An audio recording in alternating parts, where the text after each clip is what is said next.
What if the history you know is just one version of what could have been? Forget everything you learned about the 20th century. Today, we're diving into a world turned upside down, a world where the Kaiser's armies didn't break, and Germany won World War I. Picture it, 1918, the German Spring Offensive isn't a last desperate gamble, it's a stunning success. It shatters the Allied lines, forcing an exhausted Britain and France to sue for peace. There's no Treaty of Versailles, no crippling reparations, and crucially, no fertile ground for the rise of Adolf Hitler. The 20th century wouldn't be the age of democracy and superpowers, but the age of empires. So, what does this new world order look like? It's dominated by a victorious German empire. Forget Versailles. The peace treaty would be more like the harsh terms Germany imposed on Russia in the real world. France and Belgium would lose vital industrial lands. Germany's colonial empire in Africa would swell, absorbing territories from the defeated Allies. But the real masterstroke would be in the east. Germany would establish a network of puppet states: Poland, Ukraine, the Baltic states, all under Berlin's thumb. This creates a massive economic and political bloc known as Mitteleuropa, a Central European powerhouse controlled entirely by Germany. The old empires, like Austria-Hungary and the Ottoman Empire, would survive, propped up by German support. This means the modern Middle East, as we know it, carved up by the Sykes-Picot Agreement, would never exist.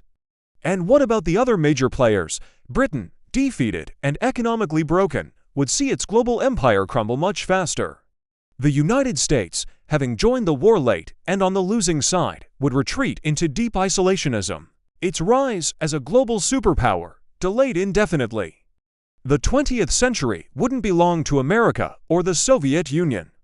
It would be the German century. World War I was a furnace of technological innovation. A German victory would steer that innovation down a completely different path.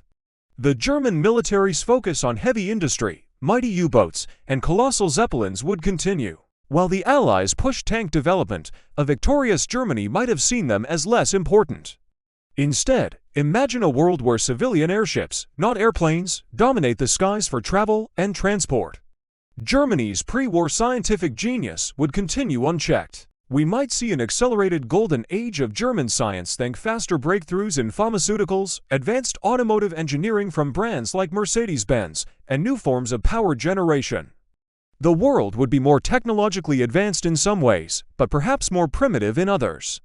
Consider the atomic bomb. The Manhattan Project was born from the fear of a Nazi nuclear weapon. In a timeline where World War II never happens, the urgent, state-sponsored push into nuclear physics might be delayed for decades. The atomic age, with its promise of clean energy and the terror of nuclear weapons, could have been pushed far into the future. This new reality would reshape society itself. The monarchies of Germany and Austria-Hungary would be strengthened, seen as symbols of victory and stability. The tide of democracy sweeping across Europe would be held back, replaced by a more authoritarian, top-down style of imperial rule. Think less about individual rights and more about duty to the state. German culture would become the new standard. The German language would be the lingua franca of science and intellect, much like English is today. German philosophy, art, and literature would flourish, defining the cultural landscape of Europe. Forget Hollywood and American pop culture. The world would be looking to Berlin for its cultural cues. One of the most profound changes would be the absence of the lost generation. The deep cynicism and artistic rebellion that followed World War I in our timeline wouldn't take root in the victorious nations. Instead, the culture might remain more traditional, optimistic, and disciplined. However, this authoritarian stability would come at a price. Radical socialist movements, like the one that led to the Soviet Union, would likely be crushed by the German-led order, severely limiting the power of labor unions and political dissent across the continent. But let's talk about the biggest consequences. Without the shame and economic ruin of the Treaty of Versailles, the conditions for the rise of Nazism simply don't exist. This means no World War II, and more importantly, no Holocaust. The single greatest tragedy of the 20th century is averted.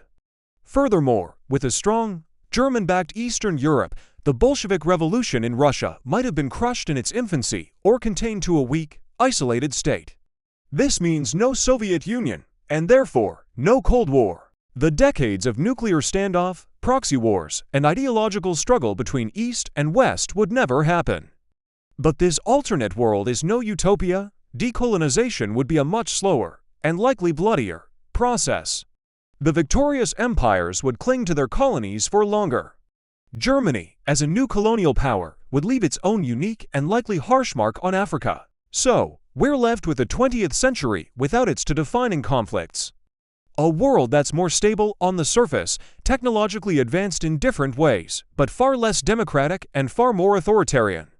The global center of power would remain firmly in Europe, under the shadow of the German eagle. It forces us to ask some difficult questions. Would this world have been more peaceful without the horrors of World War II and the Cold War?